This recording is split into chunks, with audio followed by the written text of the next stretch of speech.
नमस्कार, अनादि टीवी की खास पेशकश अटेंशन में आपका स्वागत है और मैं हूं मनोज वर्मा। टाइगर अभी जिंदा है। जी हां, साल 2018 के दिसंबर महीने में सीएम पद गंवाने के बाद शिवराज सिंह चौहान ने जब यह घोषणा की थी तो लगा था कि शायद ये एक पॉलिटिकल बयान भरे, लेकिन मार्च 2020 में शिवराज फिर मुख्यमंत्री बने और जैसे ही माफिया के खिलाफ सिंहनाद हुआ तब लोगों और माफियाओं को लगा हुआ कि पहले जैसा शिवराज नहीं है। पूरे प्रदेश में जिस प्रकार से माफिया के खिलाफ एक्शन हो रहा है उससे आम जनता खुश है, लेकिन माफिया परेशान। कार्रवाई तो कांग्रेस के शासनकाल में भी हुई, लेकिन एक्शन कम, बदला ज़्यादा था, या कहें कि काम कम, प्रचार ज़्यादा था। आज हम इसी विषय पर चर्चा करेंगे, लेकिन इसके पहले देखिए हमारी ये खास रिपोर्ट।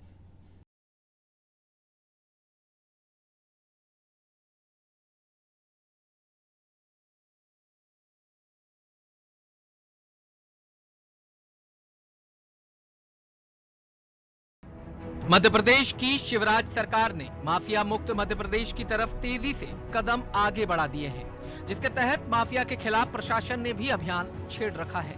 शिवराज सरकार ने साफ कर दिया है कि अब प्रदेश माफिया बिल्कुल भी बर्दाश्त नहीं किए जाएंगे। अभी तक जनता को लगता था कि माफिया के खिलाफ एक्शन मतलब बस भू माफिया के खिलाफ कार्रवाई, लेकिन शिवराज सिंह ने इस धारणा को भी बदल दिया है। गुरुवार को उन्होंने साफ कहा, प्रदेश के सभी तरह के भू माफिया अपना बोरिया बिस्तर लेकर भाग जाएं। सरकार प्रदेश के माफियाओं, गुंडों, बदमाश, दादा, पहलवान सहित सभी तरह के असामाजिक तत्वों के खिलाफ सरकार कार्रवाई करेगी। सज्जन लोगों के लिए भाजपा सरकार फूल की तरह कोमल है, लेकिन बदमाशों के लिए वज्र की तरह कठोर। इसके साथ ही उन्होंने ये भी कहा, सहकारिता क्षेत्र से जुड़े माफियाओं को सरकार नहीं छोड़ेगी। यानी अब केवल बदमाशों या माफियाओं के घर ही नहीं गिराए जाएंगे, बल्कि आम लोगों के घर का सपना तोड़ने वालों का घर जेल बनेगा। सरकार स्पष्ट और दृढ़ है। हमारा मंत्र है, सज्जनों के लिए फूल से ज्यादा कोमल, लेकिन दुष्टों के लिए वज्र से ज्यादा कठोर है हमारी सरकार।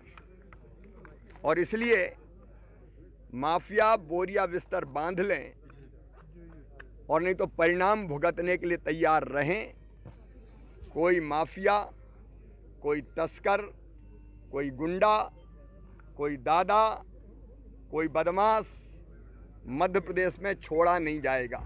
शिवराज सरकार के इस एक्शन पर कांग्रेस भले ही कुछ भी कहे, लेकिन कांग्रेस के शासनकाल में हुई कार्रवाई एक्शन कम, बदला ज्यादा था, काम कम, प्रचार ज्यादा था। सरकार कांग्रेस की जनादेश वाली गिरा के बनाई है, धोखे से बनाई, बोली वाली सरकार है और उनकी कुर्सी के पीछे कई लोग लगे हुए हैं। सिंधिया जी की भी निगाह है, नरोत्तम मिश्रा की भी निगाह है, तो वो एक्शन तो बताना पड़ेगा ना उनको। अब ये हालत है कि मंत्रिमंडल नहीं बना पा रहे हैं। अभी 7-8 तारीख की घोषणा हुई थी, अब वो भी पलट गए कि उस तारीख पे भी कुछ नहीं होना है। मंत्री जो पहले 14 ऐसे लोगों को मंत्री बना दिया जो विधायक नहीं थे, अभी जो मंत्री चुनाव हार चुके हैं उनको कैबिनेट में बिठाना पड़ रहा है, फैसले ले रहे हैं, लैपटॉप खरीदी पे साइन कर रहे हैं, तो बड़ी दयनीय स्थिति है। तो एक्शन में दिखा रहे हैं ताकि एक्शन में दिखाने के बाद लगे कि मैं बड़ा किसी से डर नहीं रहा हूँ, मैं बेखौफ हूँ, ये मेरी सरकार को कोई खतरा नहीं है। अरे बहुत लोग लगे शिवराज जी को खसकाने में, एक्शन झूठा दिखा रहे हैं। उनकी एक्शन सिर्फ घोषणा की एक्शन होती है। माफिया को लेकर सीएम शिवराज ने तो अपनी मंशा साफ कर दी, लेकिन जिन विभागों को माफिया के खिलाफ एक्शन लेना है उनके अफसर कछुआ चाल से ही चलते हुए नजर आ रहे हैं। अगर पुलिस की ही बात करें तो प्रदेश में 1000 थाने हैं, उसके बावजूद पुलिस ने गिनती के भूमाफियाओं के खिलाफ कार्रवाई की। हाल ही में प्रदेश के गृह मंत्री डॉक्टर नरोत्तम मिश्रा ने पुलिस मुख्यालय में गृह विभाग के काम की समीक्षा की। उन्होंने अपराध अनुसंधान की समीक्षा के दौरान पुलिस अधिकारियों को निर्देश दिया कि भूमाफिया और चिटफंड कंपनियों के विरुद्ध सख्ती से कार्रवाई की जाए। उन्होंने कहा था कि गरीबों के साथ धोखाधड़ी करने वाली कंपनियों और माफिया से गरीबों का पैसा लौटाने के लिए भी आवश्यक कदम उठाए जाएं। पुलिस अधिकारियों ने बैठक में बताया था कि इस मामले में 150 से ज्यादा शिकायतें मिली हैं। चिटफंड कंपनियों से करीब 1.5 करोड़ रुपया लोगों को लौटाया गया है, लेकिन सीएम के तेवरों से साफ है कि इस बार जो डंडा चलेगा वो माफिया की रीढ़ तोड़ने के बाद ही रुकने वाला है। ब्यूरो रिपोर्ट, अनादि टीवी।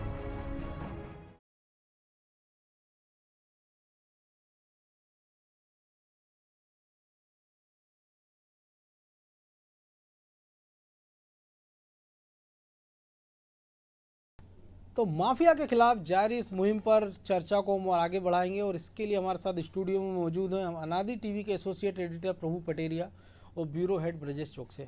सबसे पहले प्रभु जी आपके पास की जो माफिया शब्द है वो ऐसा हो गया राजनीति में, हम देख रहे हैं कि कई सारे माफियाओं की एंट्री पहले भी रही है, लेकिन अब जिस प्रकार से कार्रवाई की बात हो रही है, लेकिन हम ये देख रहे हैं कि मंशा अच्छी है मुख्यमंत्री की, हम ये देख रहे हैं कि लगातार एक्शन भी हो रहा है, लेकिन हो ये रहा है कि केवल मकान तोड़े जा रहे हैं, बड़ी बड़ी जो अवैध इमारतें बना दी गई हैं उस पर हथौड़े चल रहे हैं, बुलडोजर चल रहे हैं, उनको नेस्तनाबूद किया जा रहा है। लेकिन जो मुख्यमंत्री जिस मंशा की बात कर रहे हैं कि वो मिलावटी हों, स्मगलर हो, तस्कर हों और जितने तरह के माफिया हों, उन सबको कह रहे हैं बोरी बिस्तर बांध ले, या तो जेल जाएंगे या प्रदेश के बाहर जाएंगे। ऐसी एक बात पहले मुख्यमंत्री ने कही थी कि मध्य प्रदेश में या तो डकैत रहेंगे या वो रहेंगे, तो हमने देखा कि डकैत मुक्त मध्य प्रदेश हो गया। इक्का दुक्का डकैती के एक दो मामले भी हाल में सामने आए, लेकिन हमने ये भी देखा कि शिवपुरी में कल एक इनामी डकैत को पकड़ लिया जिसने अपहरण किया था। तो क्या ये मान लिया जाए कि जो मुख्यमंत्री कहते हैं माफिया के खिलाफ कार्रवाई, तो पुलिस आनन फानन में कुछ चिन्हित मकान रहते हैं उनको तोड़ देती है, लेकिन होना ये चाहिए कि अगर वो किसी सरकारी ज़मीन पर है तो उस ज़मीन पर जब वो मकान बना था वो नजूल की ज़मीन थी, तो उस क्षेत्र का तहसीलदार पटवारी, नगर निगम की ज़मीन है तो उस क्षेत्र का जोनल अधिकारी, फॉरेस्ट की ज़मीन है तो उस क्षेत्र के जो फॉरेस्ट के अफसर हैं उनकी कोई रिस्पॉन्सिबिलिटी भी फिक्स हो। इसके साथ ही जो आपने मकान तोड़ा है, जब आपको पता है अवैध रूप से बना हुआ है, तो उसके खिलाफ एक FIR हो, उसकी गिरफ्तारी हो, उनको जेल भेजा जाए। क्योंकि हम ये देखते हैं अगर आपने एक मकान तोड़ दिया है तो ये वो इन्वेस्टमेंट होता है माफियाओं का जो जाहिर तौर पर सामने दिखता है। ऐसे कई सारे होते हैं कि किसी और के नाम पर बना रखे होंगे जो शासन की नज़रों में नहीं आते हैं, कई बेनामी संपत्तियां होती और कई ऐसे चल अचल संपत्तियां होती हैं जो सामने नहीं आती हैं। लेकिन जब आप उसको जब तक अंदर नहीं डालेंगे, जब तक कड़ा एक्शन नहीं होगा, FIR नहीं होगी, मुकदमे नहीं दायर होंगे, उसको जेल में नहीं रखोगे आप महीने, 6 महीने, साल भर इन धाराओं के तहत, तब तक आपको लगता है माफियाओं को ख़त्म करना इतना आसान होगा? देखिए मनोज जी, आपने उस साधु और चूहे का किस्सा तो सुना ही होगा। साधु की कुटिया में एक चूहा रहता था, बिल्कुल, और वो चूहा जो है 6 फीट तक ऊंचाई तक छलांग लगा लेता था। जो भी ऊपर साधु ऊपर छीके पे टांगता था वो खा लेता था। साधु को बड़ी दिक्कत होती थी उससे। एक उनसे बड़े वाले महात्मा आए उनकी कुटिया में रात को सोने के लिए, तो उनने अपनी परेशानी उनको बताई कि मैं इसलिए परेशान हूँ कि ये चूहा 6 फीट छलांग लगा लेता है। तो उनने कहा ये चूहे में शक्ति नहीं है, शक्ति उस बिल में है जिसमें ये चूहा रहता है। तो उस बिल को खोदा गया, 2-2.5 फीट नीचे खोदने के बाद उसका बिल निकला, तो वहाँ पे पता चला कि सोने का हंडा रखा हुआ था। तो जो धन था उसका, उस धन की ताकत से वो चूहा इतने ऊपर छलांग लगा लेता था। वो धन हटा दिया गया, चूहा शक्तिविहीन हो गया। बिल्कुल। तो शिवराज सिंह चौहान वही काम करने जा रहे हैं कि जो भी माफिया है, चाहे किसी भी टाइप का माफिया हो, आप ये देखिए कि जिनके मकान तोड़े गए हैं अभी इस मुहिम में, वो कौन लोग हैं। किसी शरीफ आदमी का मकान नहीं तोड़ा गया, किसी उद्योगपति का मकान नहीं तोड़ा गया, मकान उन्हीं के तोड़े गए जो बदमाश हैं, जिन पर कई आपराधिक मामले दर्ज है या अलग अलग तरीके के अपराधों में वो संलिप्त पाए गए हैं, शिकायतें हैं जिनकी। तो उनको शक्तिविहीन करना है तो आपको उनकी ताकत घटानी होगी, उनकी आर्थिक संसाधन बंद करने होंगे। वो जहाँ रहते हैं उस जगह से उनको यदि आपको हटाना है तो उसका घर समाप्त करना होगा। जब उसका घर ही नहीं रहेगा तो वहाँ वह नहीं रह पाएगा। बिल्कुल। किसी मोहल्ले का कोई दादा यदि उस घर में रहता है, उस मोहल्ले में रहता है, तो रात को अपने घर तो आएगा ही आएगा। तो उसको यदि दादे से मुक्त मोहल्ले को करना तो उस दादा को उस मोहल्ले से भगाना होगा। तो वही काम शिवराज सिंह चौहान करने जा रहे हैं और बिल्कुल सही लाइन पर सरकार जाती हुई दिखाई दे रही है। और जो आपने डकैतों की बात की, तो जिस तरह शिवराज सिंह चौहान ने पिछली बार एक चैलेंज दिया था कि या तो मध्य प्रदेश में डकैत रहेंगे या मैं रहूँगा, तो वो मुख्यमंत्री का, चूँकि मुख्यमंत्री प्रदेश के मुखिया होते हैं, वो जो कहते हैं वो एक घोषणा ही नहीं होती, एक लाइन होती है प्रशासन की। बिल्कुल। और उस पर अमल भी हमने अमल हुआ, उस पर अमल हुआ, तो हम मान के भरोसा कर सकते हैं। जब एक बार ऐसा हो चुका है तो फिर भरोसा कर सकते हैं। अभी भी वो कह रहे हैं कि बोरिया बिस्तर बांध ले माफिया, हर तरीके के माफिया के लिए वो कह रहे हैं, तो मध्य प्रदेश में उनको रहने नहीं दिया जाएगा। तो प्रशासन अब पूरी ताकत से उनके खिलाफ लड़ेगा, क्योंकि अभी तक ये डर होता था कि भाई किसी को आप छूने जा रहे हो तो किसी राजनीतिक दल से जुड़ा हुआ है या किसी का फोन आ जाता था। अब जब मुख्यमंत्री कह रहा है किसी को नहीं छोड़ना है, तो फिर पुलिस स्वतंत्र है, वो सबके खिलाफ कार्रवाई करने के लिए स्वतंत्र है, किसी की भी वो सिफारिश नहीं सुनेगी और ऐसे लोगों को नेस्तनाबूद करने की कार्रवाई की जाएगी। हमने भोपाल में देखा, वो प्यारे मियाँ का एक मामला था, एक अपराध में वो पकड़े गए, अब उनका पूरा के पूरा उनका संपत्ति को खुर्द-बुर्द कर रही है सरकार। इस तरीके के मामले, इंदौर का मामला है, ग्वालियर के मामले हैं। यदि हम भोपाल में कहें ईरानी डेरे की बात, कि लंबे समय से आपराधिक गतिविधियों में लिप्त हैं, 40 साल से वहां पर वो लोग रह रहे थे। भोपाल में अपराध करते करते इतने ताकतवर हो गए, एक बड़ा टेरर और डर था उस इलाके में, इतने ताकतवर हो गए कि भोपाल के बाहर जाकर संगठित अपराध करके वापस यहाँ के छुप जाते थे। यहाँ दिन में उनके घर पे दुकानें चल रही हैं, पीछे से अपराध के कारोबार चल रहा है। तो आपको उनको अपराधियों को मुक्त करना है तो आपको वहाँ से हटाना पड़ेगा उनको। बिल्कुल। तो वही काम हो रहा है, और यदि ये कह रहे हैं मुख्यमंत्री तो उसमें भरोसा करने लायक बात दिखाई देती है मुझे तो। लेकिन ये सबसे बड़ी बात है कि बहुत विस्तृत क्षेत्र है अपराध का।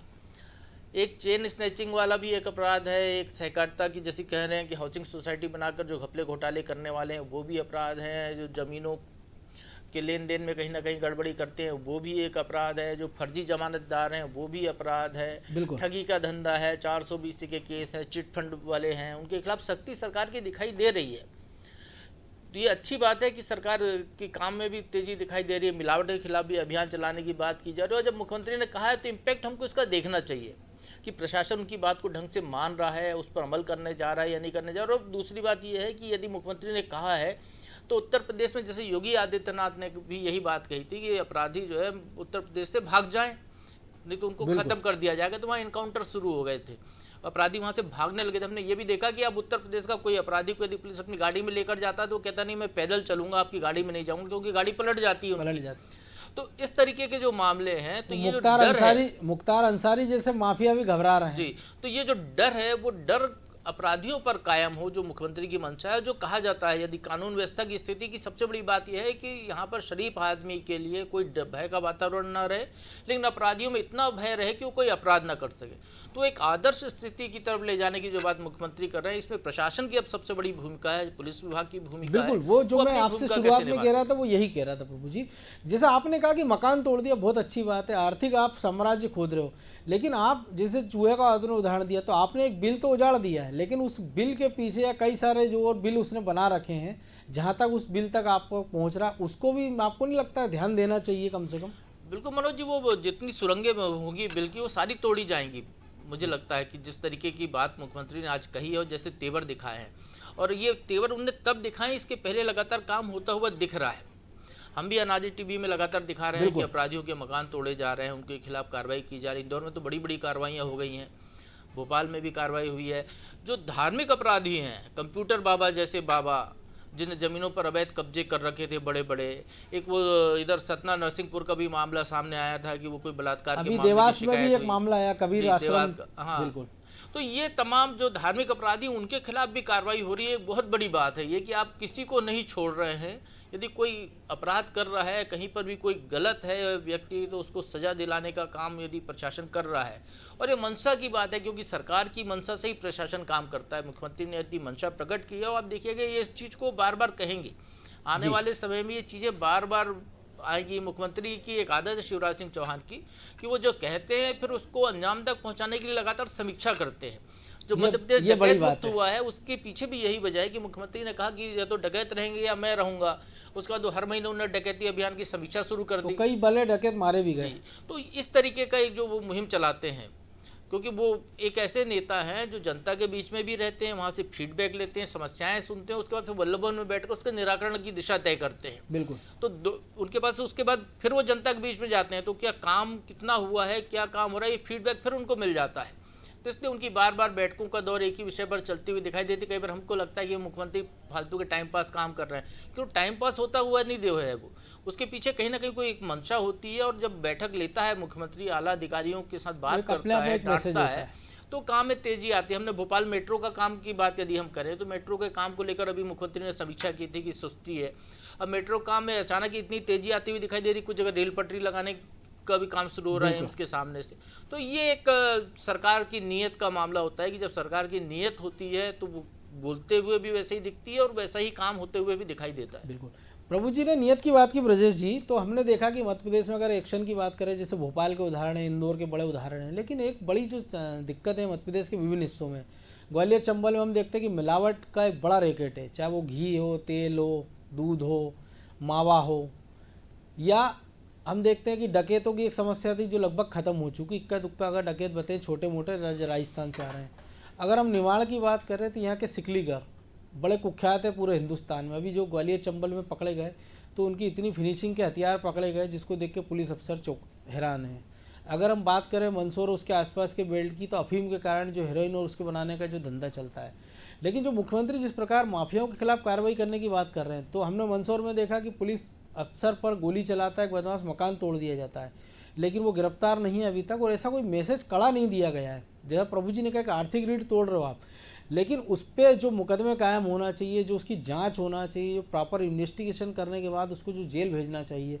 तो ऐसे कई छोटे छोटे पॉकेट्स में हम जो देख रहे हैं जो माफिया, उसके खिलाफ एक समग्र अभियान अभी तक शुरू नहीं हुआ है। तो आपको लग रहा है कि पुलिस का इसमें कहीं ना कुछ फेल्यूअर है? क्योंकि पुलिस को भी पता है कि निमाड़ के किन हिस्सों में हथियार बन रहा है, मंदसौर या उसके आसपास नीमच, जावरा, रतलाम के किन हिस्सों में ड्रग्स बन रही है, कौन से रूट से वो सप्लाई होती है, हथियारों का सबको पता है। जब जहाँ कार्रवाई हो सकती है तो उन इलाकों में किसका इंतजार कर रही है पुलिस? निश्चित तौर पे मनोज जी, पुलिस को सब पता रहता है।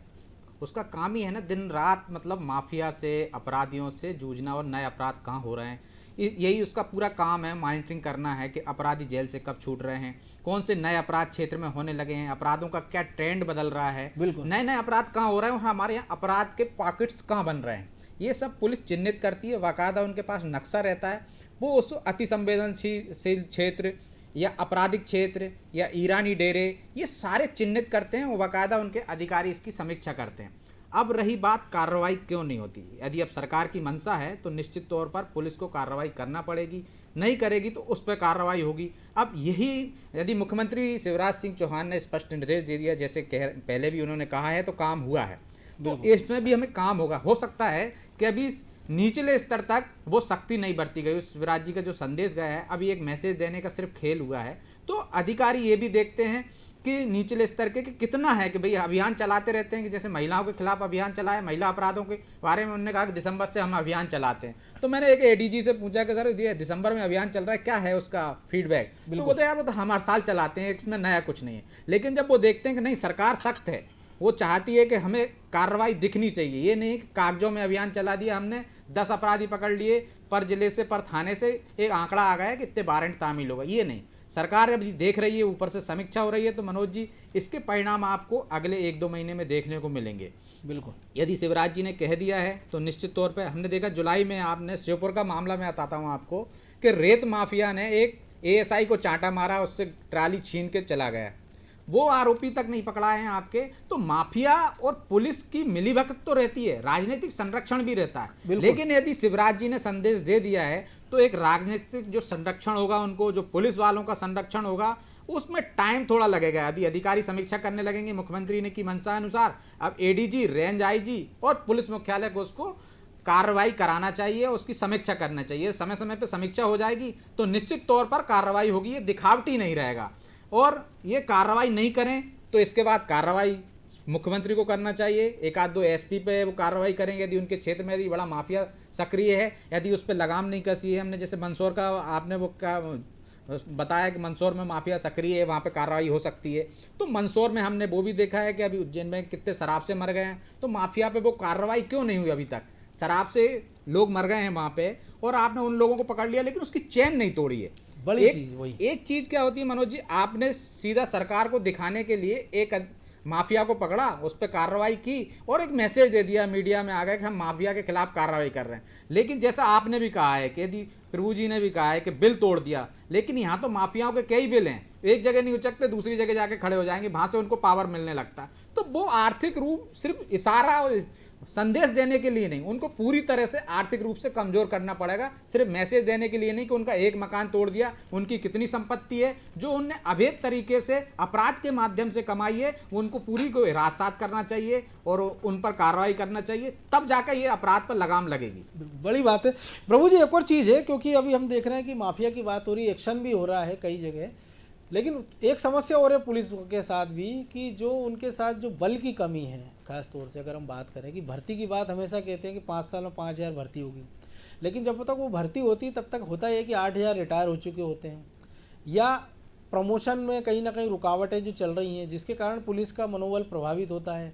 कई बार उनके पास फोर्स नहीं मिल पाता है। बड़े शहरों की बात करें हम तो हालत ये होती है कि पड़ोसी शहरों में भी यहाँ के फोर्स को भेजना पड़ता है, कई बार लॉ एंड ऑर्डर के कारण या दूसरे और कारणों के कारण। तो होना ये चाहिए, आपको नहीं लगता पहले एक सिस्टम बनाया गया था कि इन्वेस्टिगेशन के लिए एक अलग टीम बना दी गई थी, लॉ एंड ऑर्डर के लिए एक अलग टीम, उस रूटीन को फॉलो किया जाए। दूसरा, भर्ती बढ़ाई जाए, क्योंकि जो देश का और दुनिया का रेशो है उसके मुकाबले मध्य प्रदेश में प्रति लाख पे जो पुलिसकर्मियों की संख्या वो राष्ट्रीय औसत से भी काफ़ी कम है। तो इस दिशा में भी एक पैरेलल प्रयास होना चाहिए कि एक्शन भी होता रहे, और उस एक्शन के लिए जितने आपको हैंड चाहिए वो भी चाहिए आपको।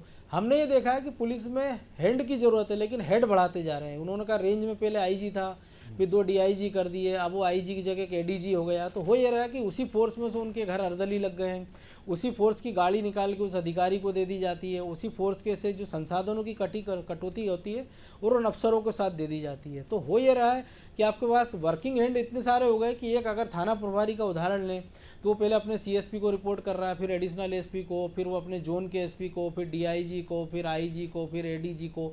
तो आधा समय तो उसका ये जी हजूरी में निकल जाता है। फिर वो काम कब करेगा, और जब करेगा वो, फिर उसके बाद स्टाफ नहीं है। जब इन सब से 2-4 वो अगर हो रहा है तो इस नज़रिए से भी देखा जाना चाहिए।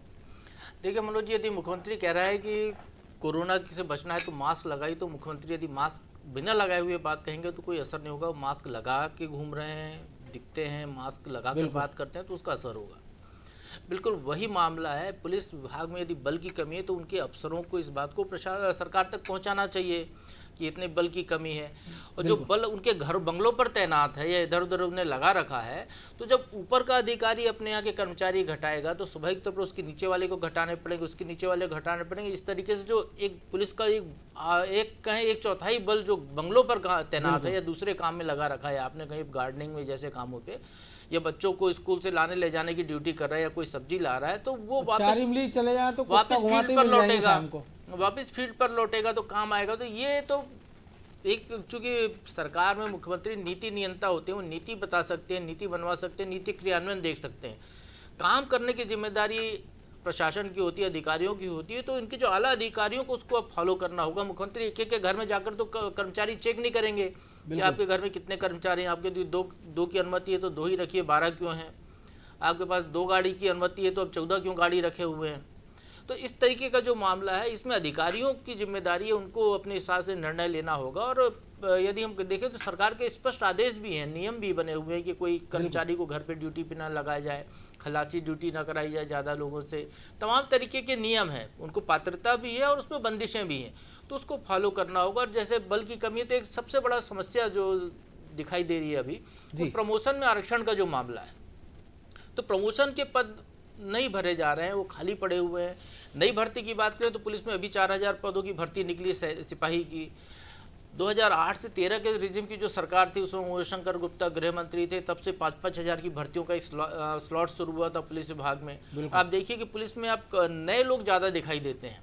यदि पुलिस में हम पहले कहते थे कि चेकिंग पॉइंट पे महिला पुलिसकर्मी नहीं दिखाई देती, तो अब आपको थाने से लेकर चेकिंग पॉइंट तक भी महिला पुलिसकर्मी दिखाई देने लगी, क्योंकि भर्तियां नई हो गई हैं। युवा पुलिसकर्मी भी दिख रहा नहीं तो पहले तोंद वाले पुलिसकर्मी ज्यादा दिखते थे। लेकिन वो यदि वो कहें कि इन्वेस्टिगेशन के लिए अनुभवी अधिकारी की जरूरत है या अनुभवी पुलिसकर्मी की जरूरत है, तो वहाँ जरूर कमी है। उसकी जो भरपाई करने के लिए अधिकारियों को ही प्रपोजल बनाकर मुख्यमंत्री तक पहुँचाना होगा, अपने मंत्री के जरिए पहुँचाएं या जैसे सीधे पहुँचाएं, या उस चीज़ को बार बार मीटिंग्स में पॉइंट आउट करना होगा, तब जाकर वो स्थितियां सुधरेंगी। केवल पुलिस की बात नहीं करें हम, प्रशासन की अलग अलग, जैसे वो जो मोटिवेशनल गुरु शिव खेड़ा कहते हैं कि अगर आपके पास समाधान नहीं है तो आप ही खुद एक समस्या हो।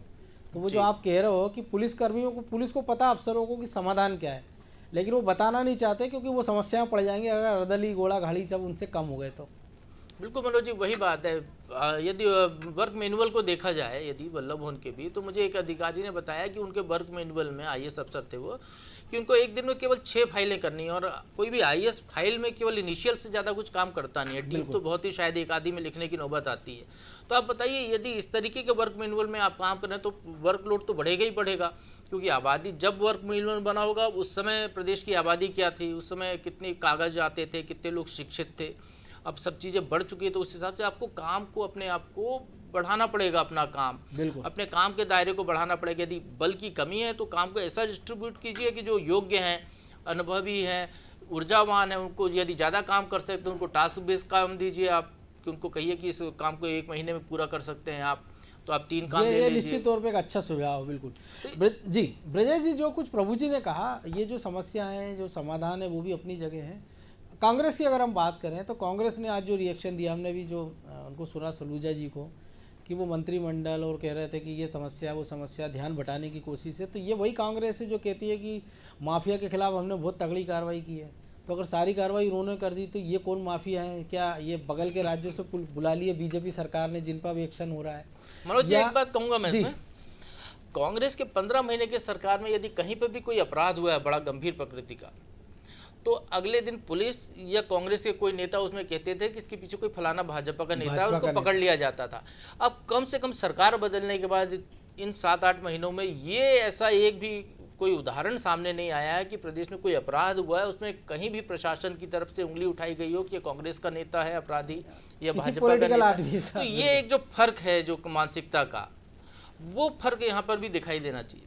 बिल्कुल, एक बड़ी बात है ब्रजेश जी जो प्रभु जी ने कहा कि अगर आप अपराध को भी पार्टी या पॉलिटिकल नज़रिए से देखेंगे, और दूसरी बात है कि जब आपने कहा कि एक्शन मुंह दिखाई के लिए हो रहा है, तो कम से कम गलत आदमी पर तो नहीं हो रहा है। अगर हम कह रहे दिखावे के लिए भी हो रहा है, तो अगर किसी छब्बू बब्बू का मकान टूट रहा है तो सबको मालूम है कि अगर एक टेलर का काम करने वाला या एक पेंटर अगर करोड़ों का मकान बना लेता है तो उसको कोई लॉटरी लगी नहीं है, उसको कोई गड़ा खजाना मिला नहीं है, वो किसी जमींदार परिवार का नहीं था, ये सारे धंधों से पैसा आया है। भोपाल की हम बात करें, ईरानी डेरा का अगर हम इतिहास निकालें तो कम से कम 1000 से ज़्यादा FIR वहाँ के लोगों के खिलाफ होगी और इतनी देश के तमाम हिस्सों में होगी। तो अगर ये कार्रवाई हो रही है तो अगर आपको उसका विरोध करना तो सीधे कर दीजिए, घुमा फिरा के क्यों कर रहे हैं? और अगर आपको समर्थन करना तो भी आप उसमें किंतु परंतु कर रहे हैं। तो इस मानसिकता से आपको नहीं लगता पॉलिटिकल पार्टी को उभरना चाहिए, खासतौर से उनको जो विपक्ष में रहते हैं? निश्चित तौर पर उभरना चाहिए और उनको सपोर्ट करना चाहिए, लेकिन वो क्या करते हैं, आपने दी पिछली सरकार में कमलनाथ सरकार की आप बात कर रहे हैं कि माफिया के खिलाफ उन्होंने अभियान चलाया था, तो आप देखिए किस माफिया के खिलाफ अभियान चलाया था। गिने चुने माफियाओं के खिलाफ कार्रवाई थी, चुनिंदा। जी, उन्होंने सिर्फ एक के मैसेज देने के लिए कि साहब हम माफिया के खिलाफ कार्रवाई कर रहे हैं, लेकिन माफिया तो पूरे प्रदेश में, जिस माफिया के खिलाफ कार्रवाई होना चाहिए वो तो हो ही नहीं पा रही थी। मतलब 4 शहरों में आपने कार्रवाई की, बाकी शहरों में माफिया नहीं है क्या? आप पूरे प्रदेश में अभियान चलाना चाहिए था, छोटे से लेके बड़े तक। मिलावटखोरों के खिलाफ आपने कार्रवाई की, वो तो पिछली सरकार ने भी की और उस सरकार ने भी की, लेकिन उस सरकार में जिस तरह के आरोप लगे कि दुकानदारों को, छोटे व्यवसायियों को तंग किया जा रहा है, वसूली की जा रही, वैसी अभी तक शिकायतें यहाँ देखने को नहीं मिली हैं कार्रवाई में। और आपने कहा कि जैसे भेदभाव वाली बात है, राजनीतिक आरोप लगाने की बात, तो आपको भी पता है मनोज जी, भोपाल में ही ये आपके कॉलोनी में पकड़ाया था, ये आपका मीनाल में। बिल्कुल, युवा मोर्चा के कार्यकर्ता थे, पदाधिकारी थे, जिनको पकड़ा गया था। सतना में जो एक रैकेट चलाते थे, पूरा जुड़े हुए थे, ISI से संबंध जिनके आ रहे थे, जिन पे आरोप लगाए भाजपा ने, कांग्रेस ने आरोप लगाया कि भाजपा के लोग ये काम कर रहे हैं, लेकिन कार्रवाई की थी। भाजपा ने कभी ये देख के कार्रवाई नहीं की है कि ये भाजपा का कार्यकर्ता है या कांग्रेस का कार्यकर्ता है, लेकिन अपराधी सिर्फ अपराधी है, अपराधी उसको सिर्फ झंडे के रंग अपराधी से ना है, पहचाना उसी जाए। आधार पे कार्रवाई हुई। इसलिए आप देख रहे हैं कि सब जगह अपराधियों पे कार्रवाई हो रही है और जिनके रिकॉर्ड हैं उन पर कार्रवाई हो रही है। जिनको पुलिस में रिकॉर्ड, पुलिस आज नहीं बन गए, रिकॉर्ड बनता है लंबे समय तक कि यदि कोई अपराधी है तो वो एक दिन में अपराधी नहीं बन जाता, उसको निगरानी में रखा जाता, फिर गुंडा लिस्ट में रखा जाता है, जिसपे 1 दर्जन 2 दर्जन 5 दर्जन आपराधिक मामले दर्ज होते हैं, तब उस पर इस तरह की कार्रवाई होती है। तो ये कार्रवाइयां आप जो शुरू हुई हैं, ये निश्चित रूप से इसको राजनीति से परे रखना चाहिए और सपोर्ट करना चाहिए। यदि वो भाजपा का है या कांग्रेस का है तो उसे नहीं देखना चाहिए, ये देखना चाहिए कि वो एक अपराधी है और आपराधिक नजरिए से देखकर उस पर कार्रवाई होनी चाहिए। बिल्कुल, बड़ी बात है कि अपराधी को अपराधी के नज़रिए से देखा जाए। बहरहाल बहुत शुक्रिया आप दोनों का इस चर्चा में भाग लेने के लिए। तो निश्चित तौर पर जिस प्रकार कहा जाता है कि आतंक का कोई धर्म नहीं होता है, वैसे अपराधी का भी ना कोई धर्म होना चाहिए, ना कोई पार्टी होना चाहिए। अपराधी अपराधी होता है और उसके खिलाफ कार्रवाई निष्पक्ष होना चाहिए। इस नज़रिए से उठकर कि ये हमारा समर्थक है या हमारा विरोधी, और मुख्यमंत्री शिवराज सिंह चौहान जो चौथी पारी में जिस प्रकार से अपने राज कर रहे हैं, वो तो एक मैसेज देने का खेल है कि आम आदमी को एक सुकून महसूस हो रहा है कि अगर उसके गली में जिस बदमाश का टेरर था, जिसके कारण महिला बच्चों का निकलने में डर लगता है, अगर उसका मकान गिराया जाता तो वो एक मकान नहीं गिराया जाता, उस बदमाश का एक आर्थिक साम्राज्य को गिराया जाता, उसकी धमक को नेस्तनाबूद किया जाता है। वो बाकियों को मैसेज दिया जाता है कि अगर कोई भी इस प्रकार की हिमाकत करेगा तो उसको धूल धसरित कर दिया जाएगा। कानून का पंजा जब चलेगा तो वो किसी को नहीं छोड़ेगा। और उम्मीद की जाना चाहिए जो प्रशासनिक अमले पर जिसको इस माफिया के खिलाफ एक्शन की जिम्मेदारी मुख्यमंत्री ने दी है, वो अपना काम ईमानदारी से करेंगे। अगर ऐसा होता है तो निश्चित तौर पर जिस मध्य प्रदेश के लिए गर्व से कहा जाता है कि मध्य प्रदेश इस देश में शांति का टापू है, तो शांति के इस टापू को बरकरार रखने में एक बड़ा योगदान होगा। अटेंशन में आज इतना ही, मुझे दीजिए इजाज़त और आप देखते रहिए अनादि टीवी।